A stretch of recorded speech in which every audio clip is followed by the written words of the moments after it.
The fluorescent lights buzzed overhead like angry wasps as Alara Voss pushed her worn aviator glasses up her nose for the 100th time that morning.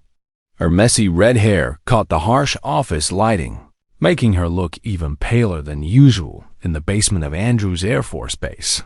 At 34, she moved through the logistics department like a ghost arriving before dawn, leaving after dark, and somehow managing to be completely invisible to everyone around her. "Hey, Red," Lieutenant Morrison called out as he strutted past her cramped desk, his pristine flight suit pressed to perfection. "Got those maintenance schedules ready for the real pilots?" The other young aviators snickered behind him. Alara's fingers tightened around her pen, but she simply nodded and handed over the manila folder without a word. Her brown eyes stayed fixed on her computer monitor, watching Morrison walk away with his buddies. "I bet she's never even been in a cockpit," Lieutenant Hayes whispered loudly enough for her to hear. "Look at her, she probably gets motion sick." On elevators, more laughter echoed through the corridor. Alara's hand unconsciously moved to the old brass compass pendant hanging around her neck, her thumb tracing its worn surface. The gesture was so subtle that nobody noticed, just like everything else about her. During the afternoon tactical briefing in the mahogany-paneled conference room, Colonel Martinez reviewed the week's training exercises while Alara sat in the back corner, organizing binders and filing reports. The real pilots discussed combat, maneuvers she'd supposedly never understand, their voices filled with the confidence of men who'd never faced actual enemy fire. "Red Falcon," Morrison said suddenly, reading from an old mission report. "What kind of video game handle is that? Sounds like something a desk jockey would make up." The room erupted in laughter. Alara felt her cheeks burn, but she kept her expression neutral. She'd heard worse, much worse in places these peacetime pilots couldn't even imagine. "Probably some guy who thought he was Top Gun," Hayes added, adjusting his collar. "These old reports are full of made-up heroes." Colonel Martinez glanced up from his papers, his weathered face showing a flicker of something memory, perhaps a recognition. But he said nothing, and the moment passed like smoke. As the meeting ended, Alara gathered her materials and headed back to her basement office.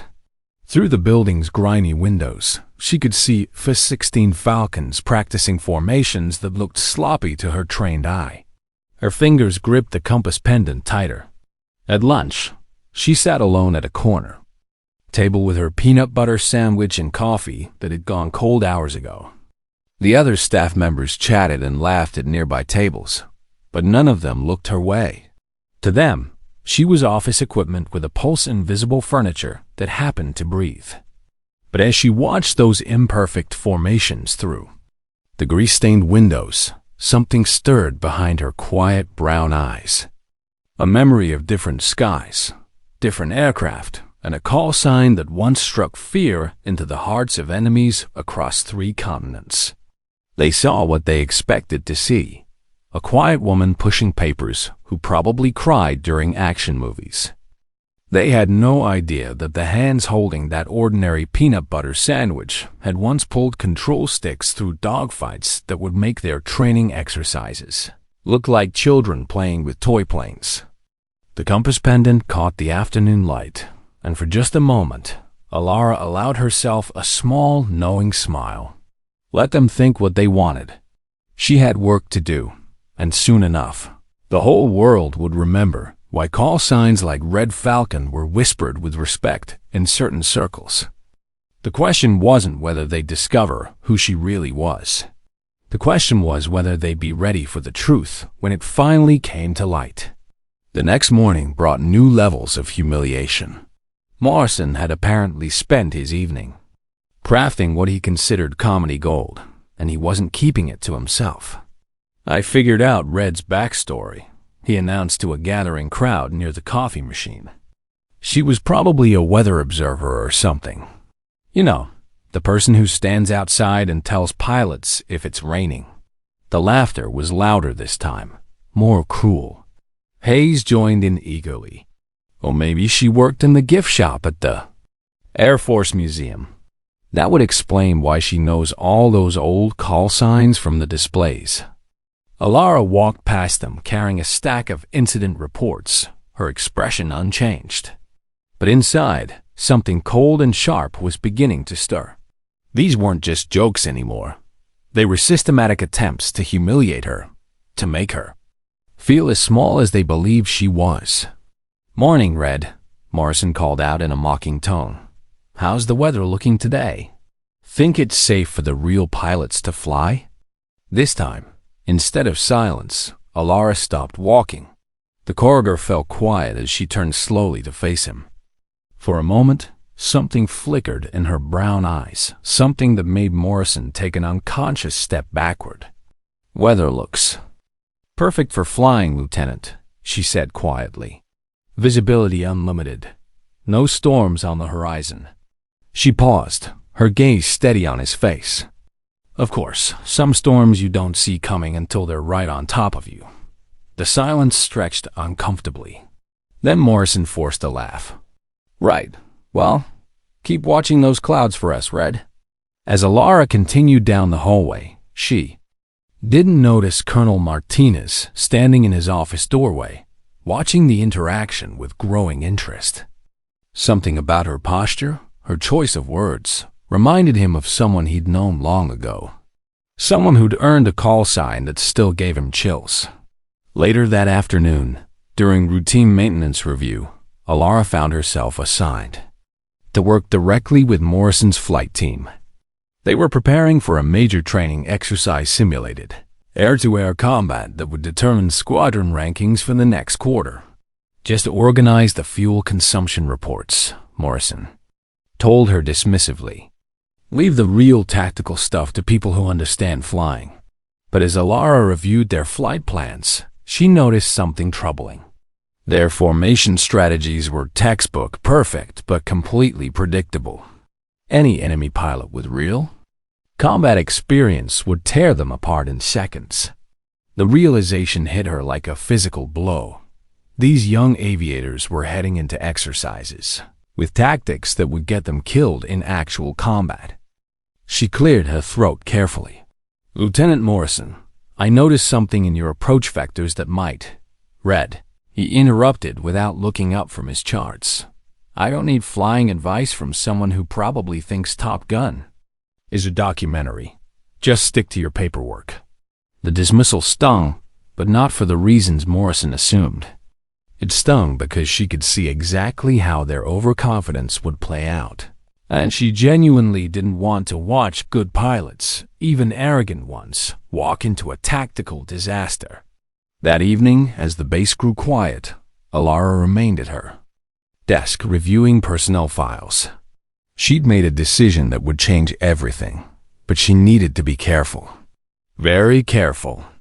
She pulled up Morrison's training records. Excellent marks, outstanding recommendations, but zero combat experience. Same with Hayes and the others. They were skilled pilots who'd never faced an enemy that actually fought back. Her fingers hesitated over the keyboard. What she was about to do would expose everything she'd worked to keep hidden.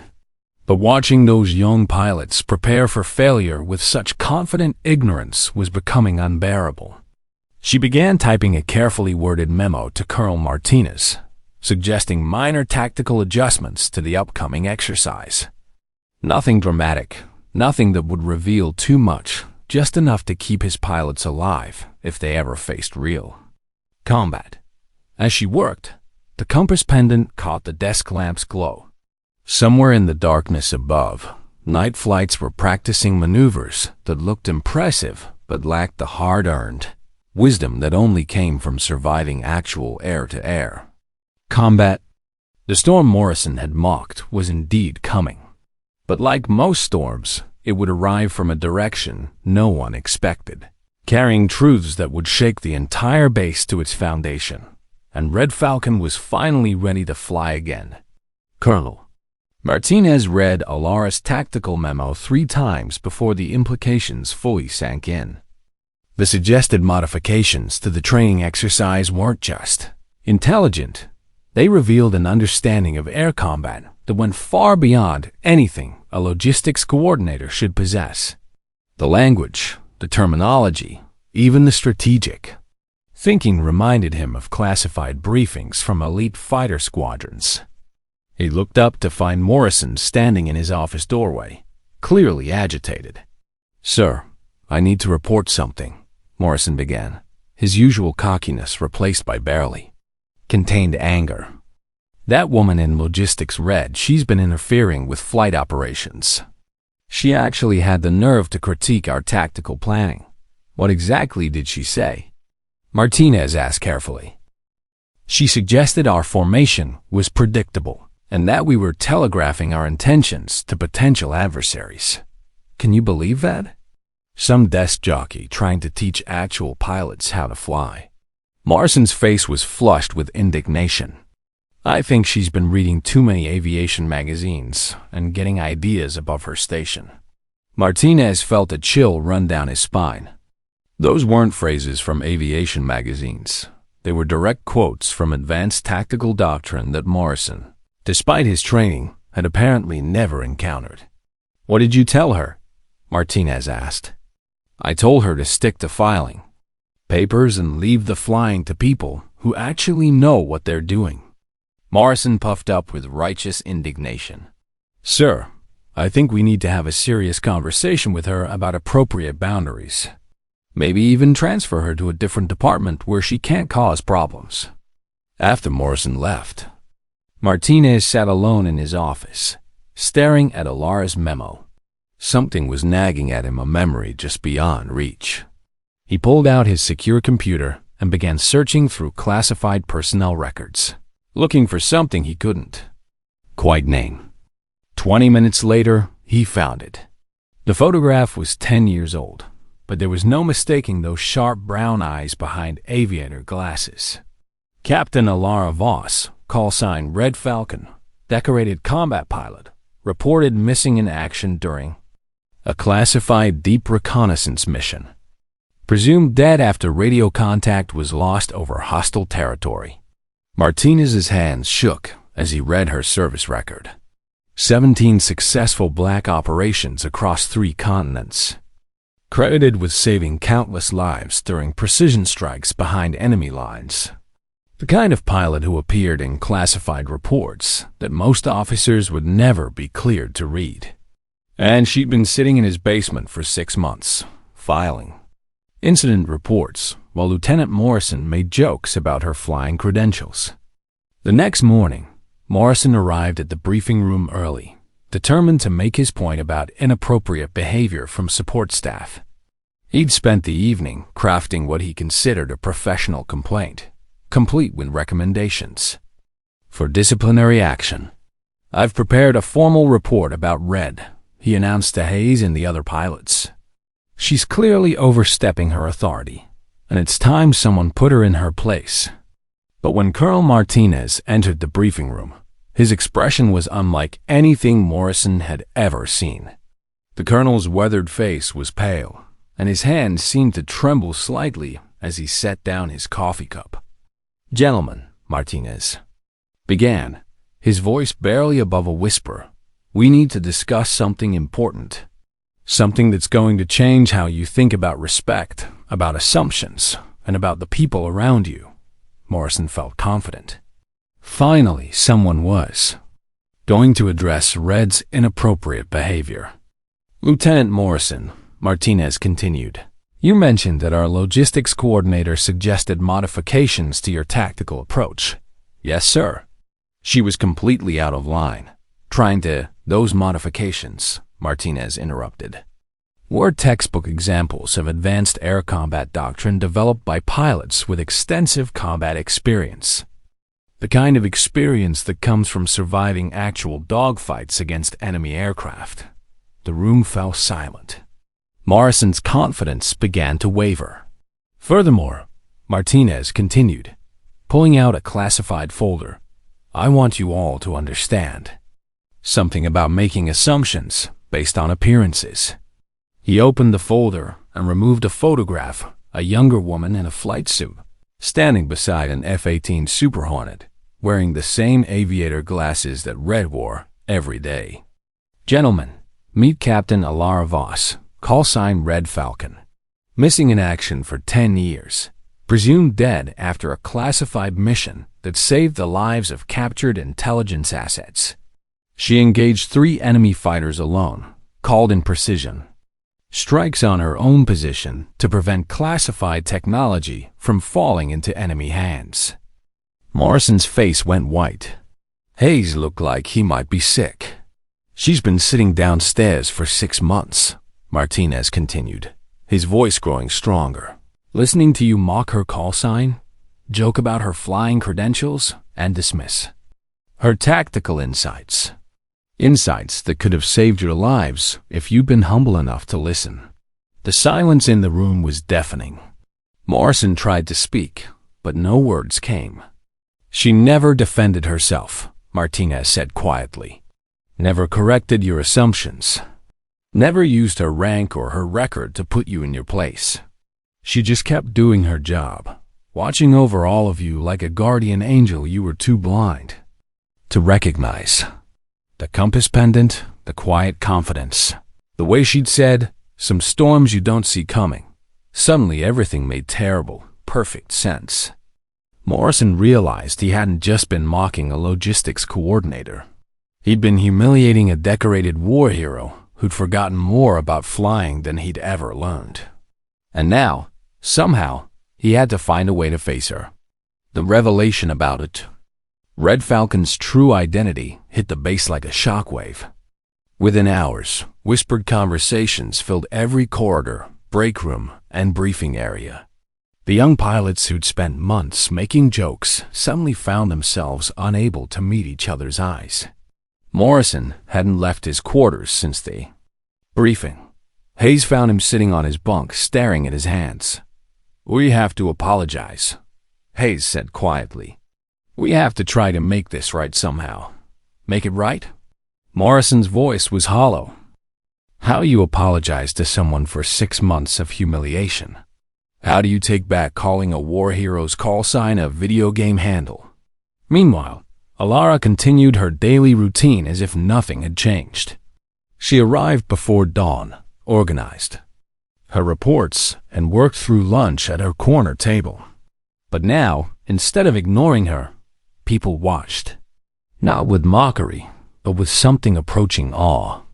Colonel Martinez called her to his office late Wednesday afternoon.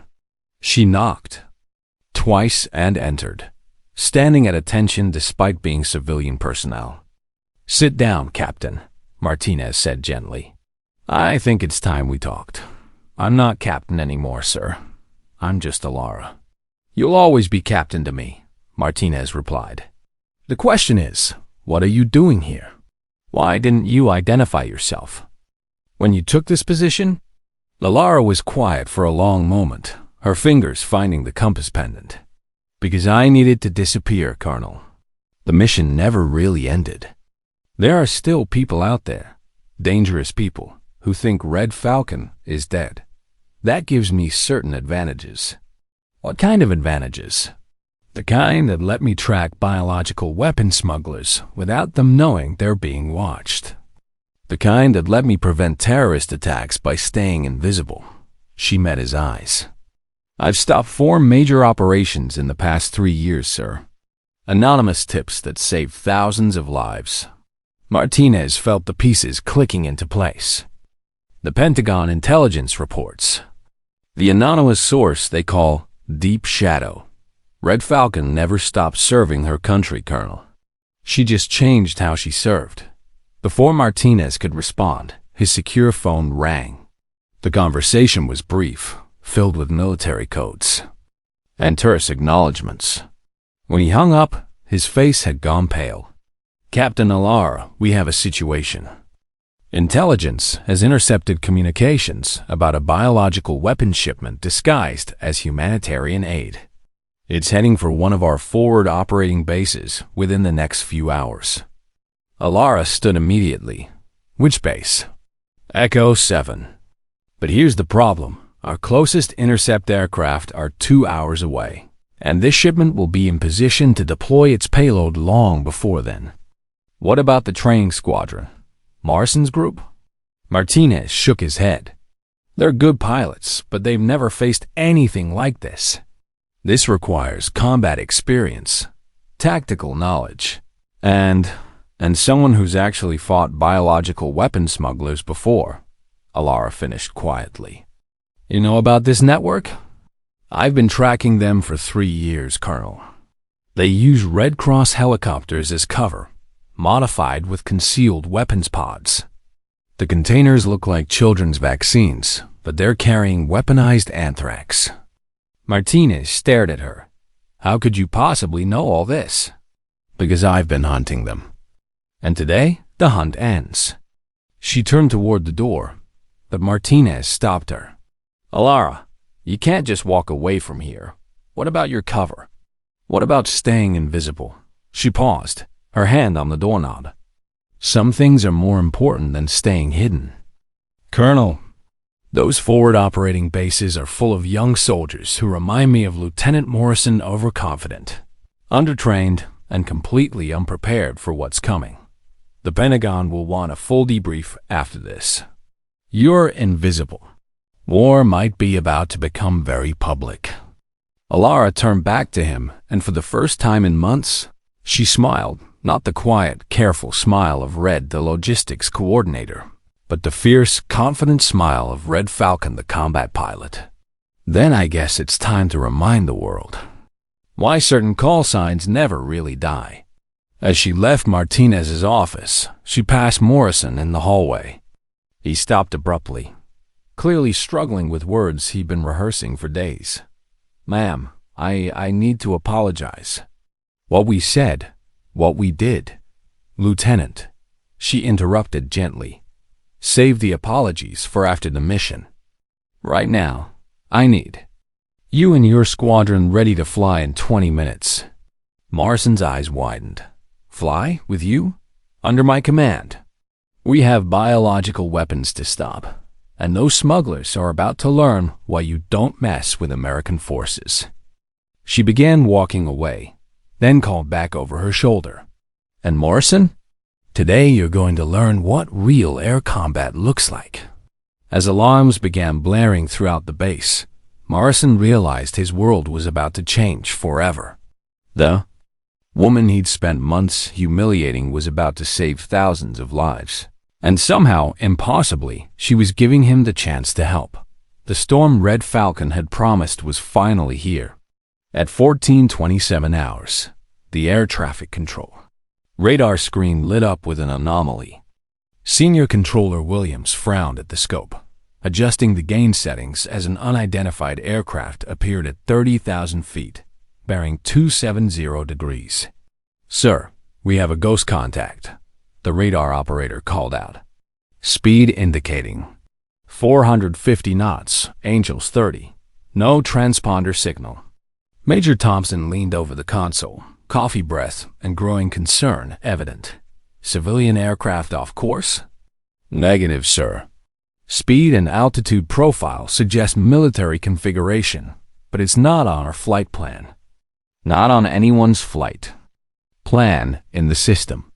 Within 8 minutes, 2 F-22 Raptors launched from the alert squadron call signs Viper 1 and Viper 2, piloted by Captain Rodriguez and Lieutenant Hayes respectively. Their mission: intercept and identify the unknown aircraft violating restricted military airspace above the eastern seaboard. The Raptors climbed fast, their twin engines screaming at full military power, painting brilliant white contrails against the crystal blue sky. Standard procedure for airspace violations that could represent anything from lost civilian pilots to far reconnaissance aircraft. But as they approached the target, something extraordinary happened. Viper 1's targeting computer suddenly activated its autonomous recognition protocol without pilot input.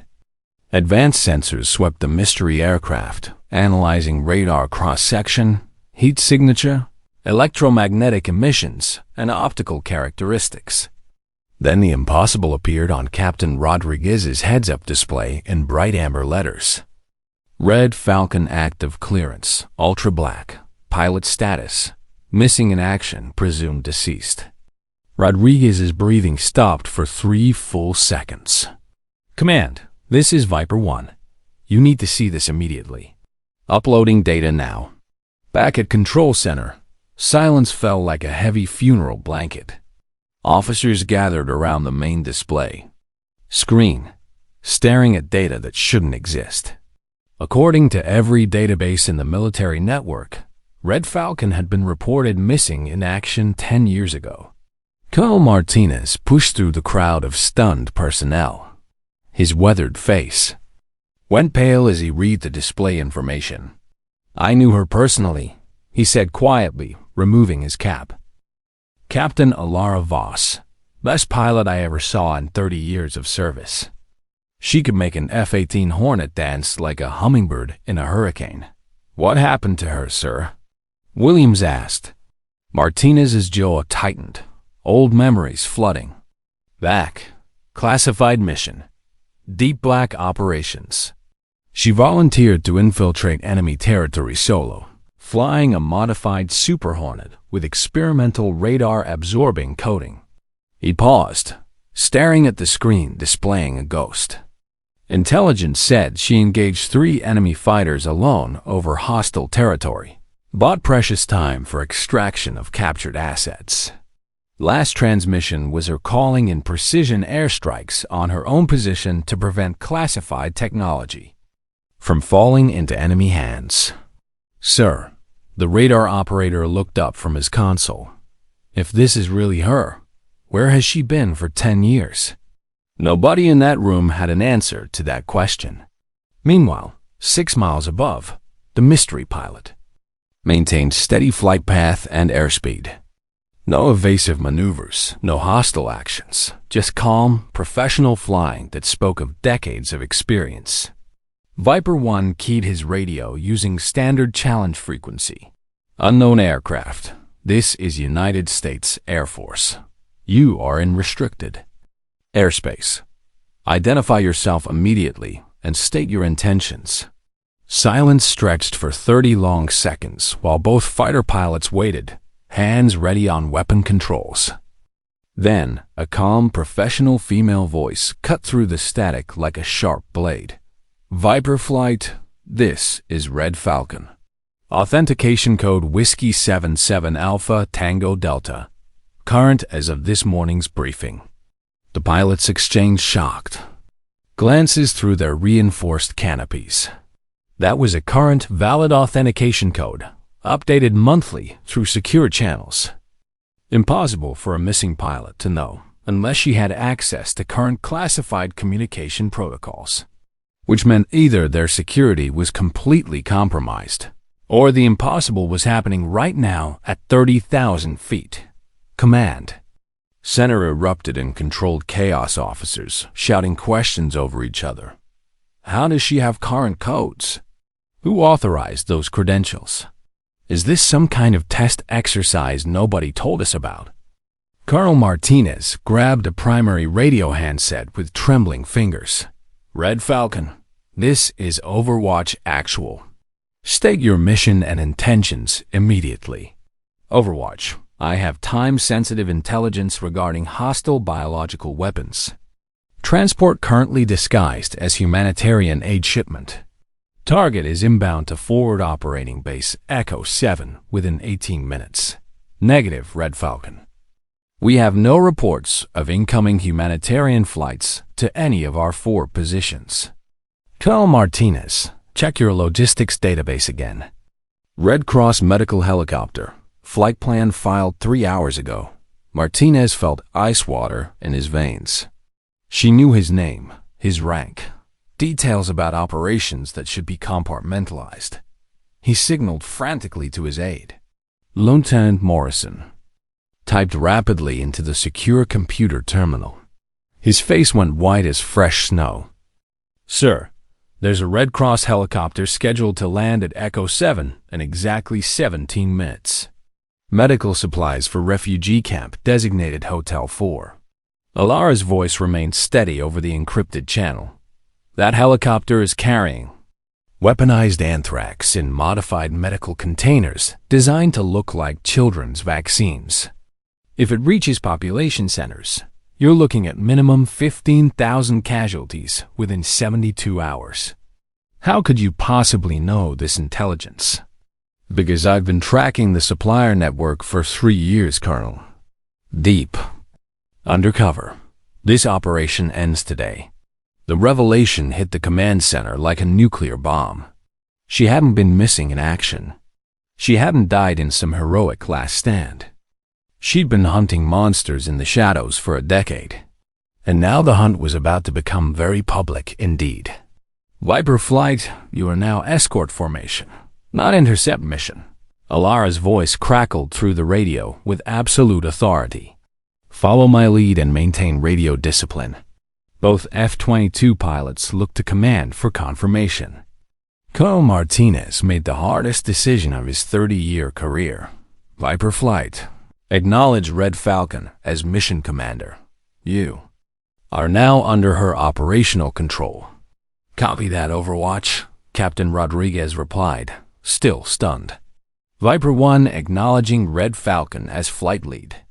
Alara banked her modified aircraft toward the incoming helicopter's projected flight path. The Raptors followed in perfect formation.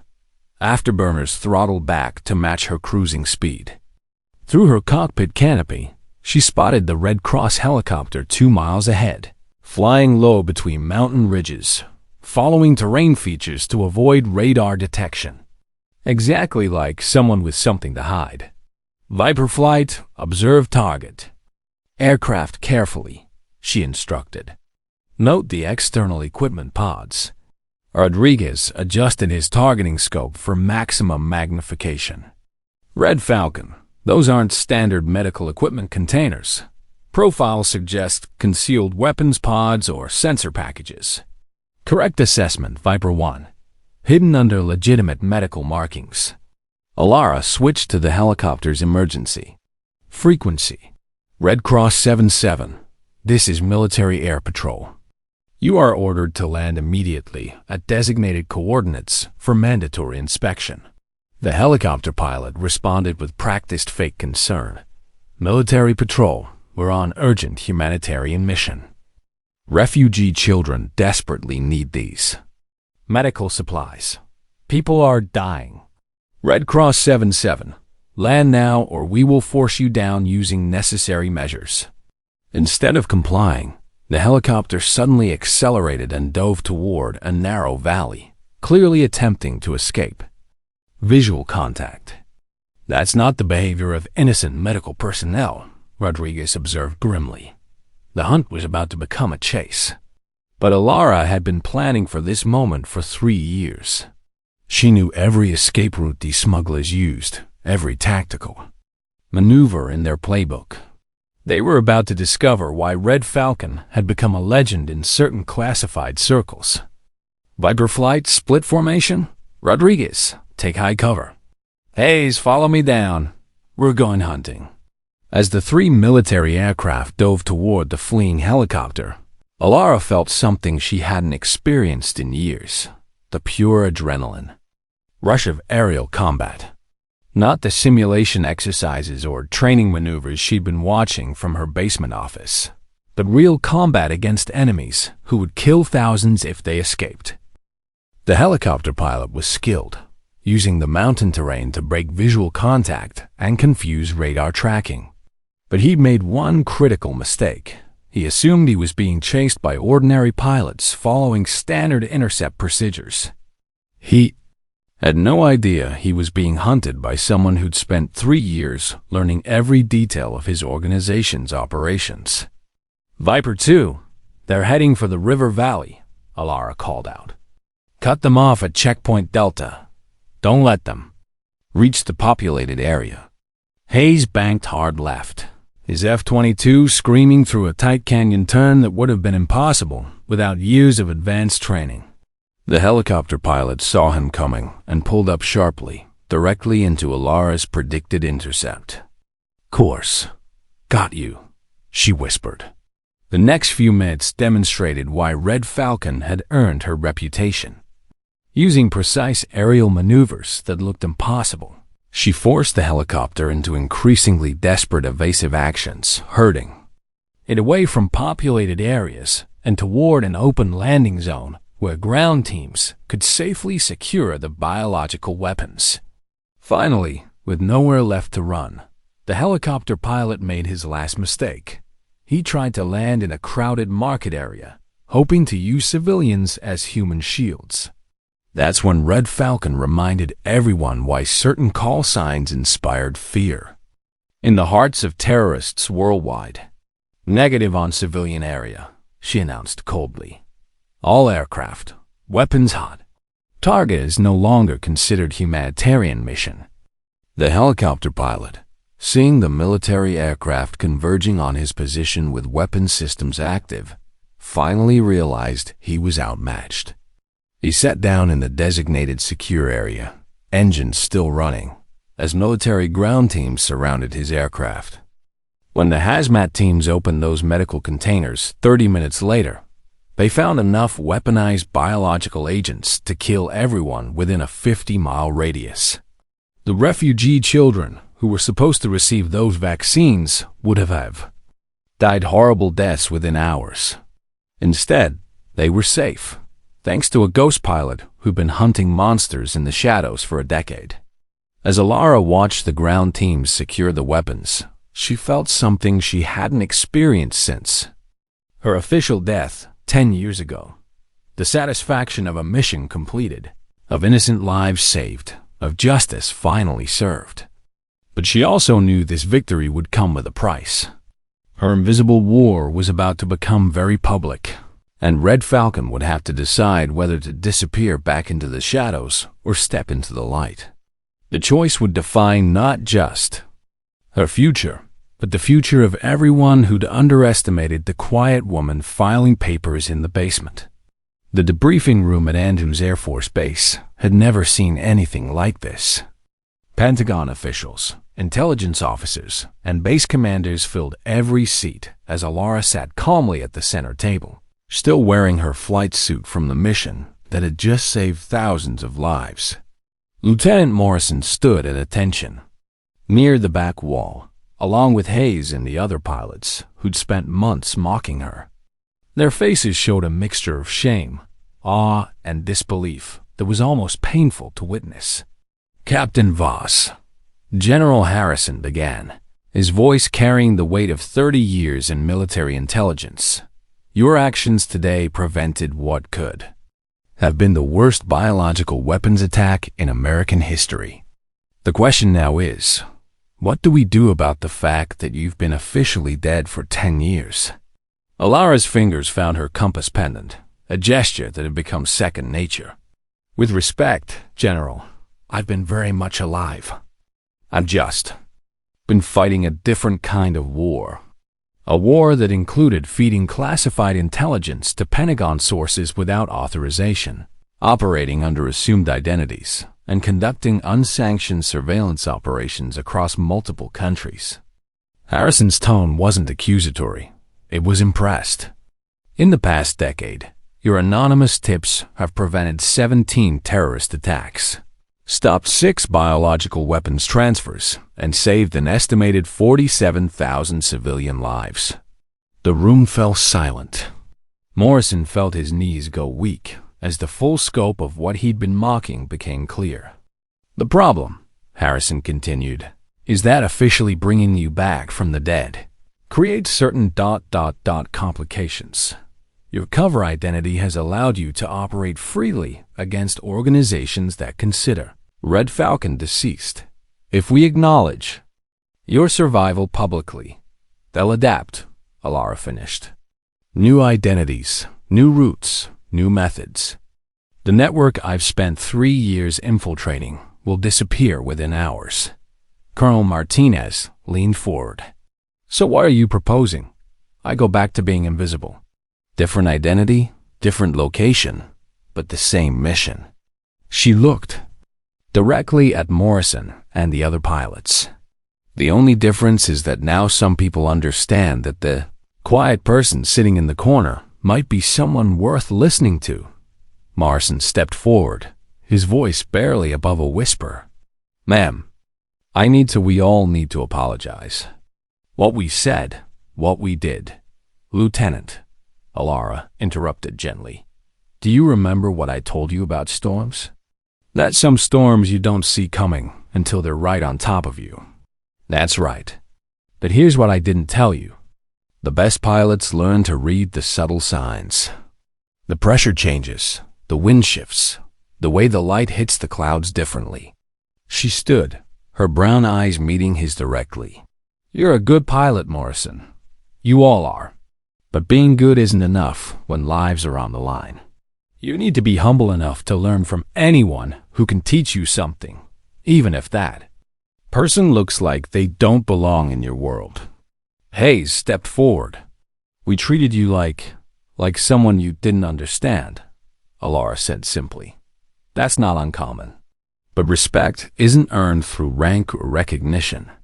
It's earned through actions, through competence, through caring more about the mission than about personal glory. General Harrison cleared his throat. Captain, we need a decision. Do you want to be officially reinstated with full honors and recognition, or do you prefer to return to the shadows? Alara was quiet for a long moment, looking around the room at faces that had gone from dismissive to reverent in the space of a single mission. Finally, she smiled, the same gentle smile she'd worn while filing reports and eating lunch alone. General, Red Falcon never needed medals or recognition to serve her country. Some battles are won in the shadows, by people whose names will never appear in history books. She looked back at Morrison. The quiet person making copies might be a former Navy SEAL. The elderly janitor might be a retired astronaut. The woman in logistics might be someone who's saved more lives than you'll ever know. She walked toward the door, then paused. Lieutenant Morrison, your tactical planning has improved significantly since our first conversation. Keep studying, keep learning, and remember, the most dangerous assumption we make is thinking we know someone's complete story based only on what we can see. As she reached for the door handle, Martinez called out, Where will you go? Wherever. I'm needed, Colonel. The network we disrupted today has branches in 12 countries. They'll regroup, adapt, find new ways to hurt innocent people. She touched her compass pendant one final time. And Red Falcon will be there, watching from the shadows, making sure they never succeed.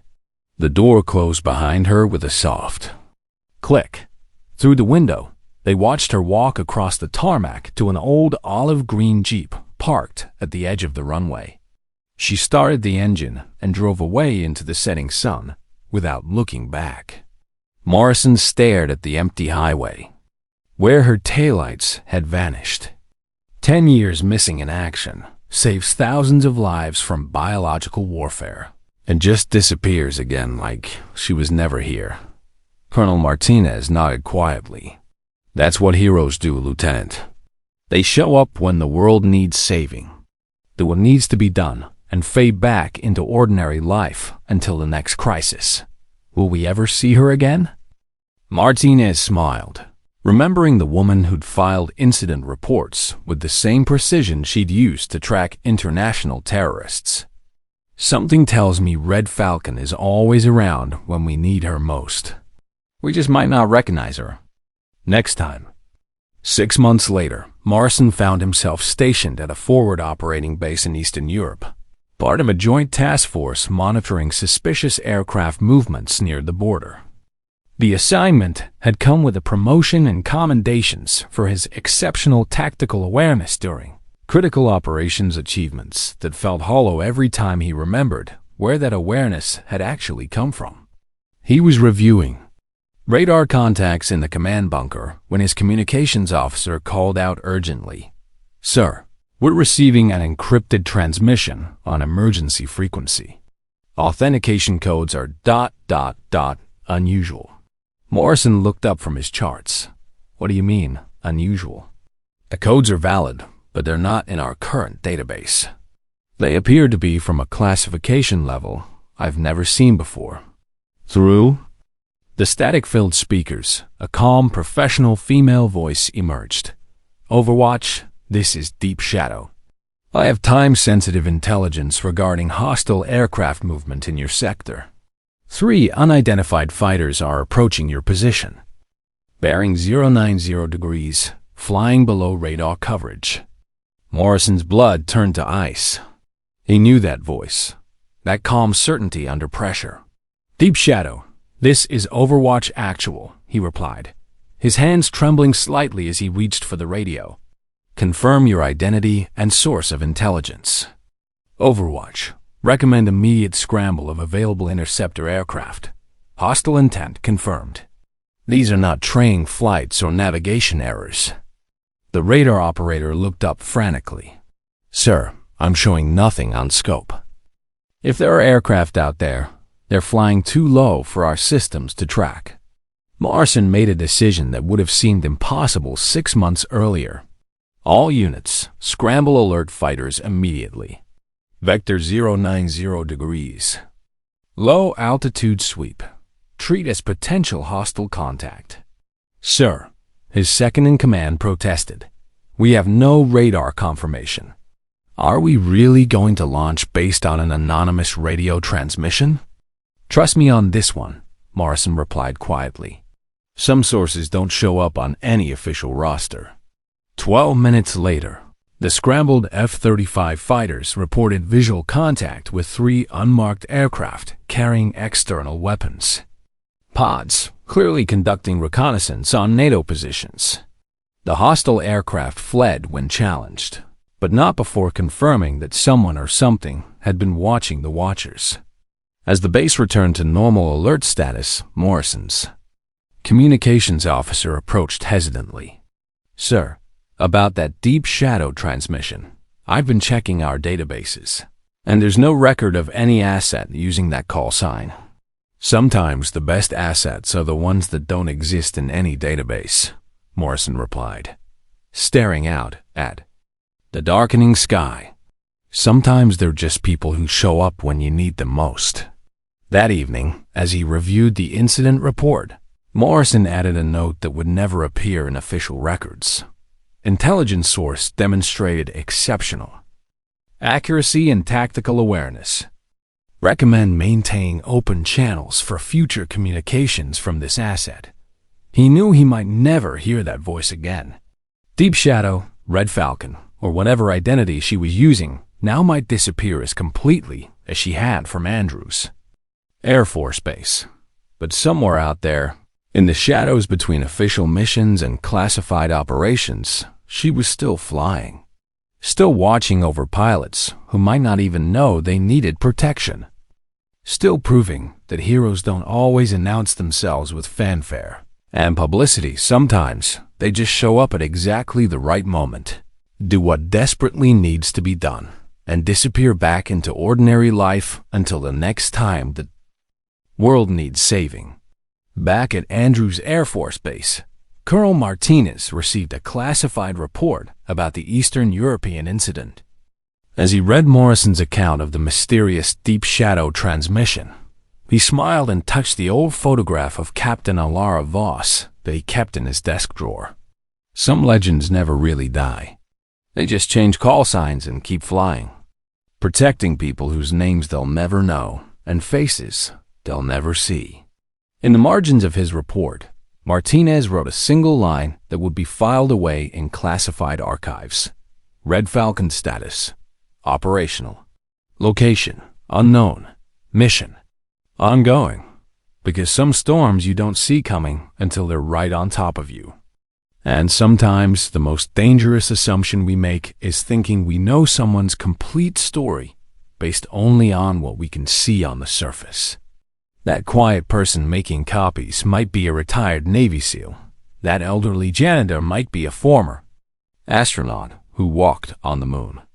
That woman making coffee in the break room might be the pilot who once saved your entire city from biological warfare.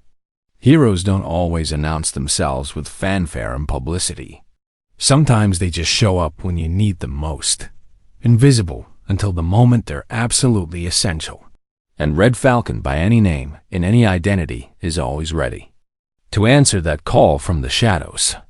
The sky belongs to those brave enough to claim it, and some pilots never really land. They just keep flying, one mission at a time, one life saved at a time, one quiet victory at a time. Until the next time, the world needs a ghost to become a legend. If you enjoyed this story, don't forget to hit the subscribe button and become a part of our Everyday Life Stories community. Where are you watching from?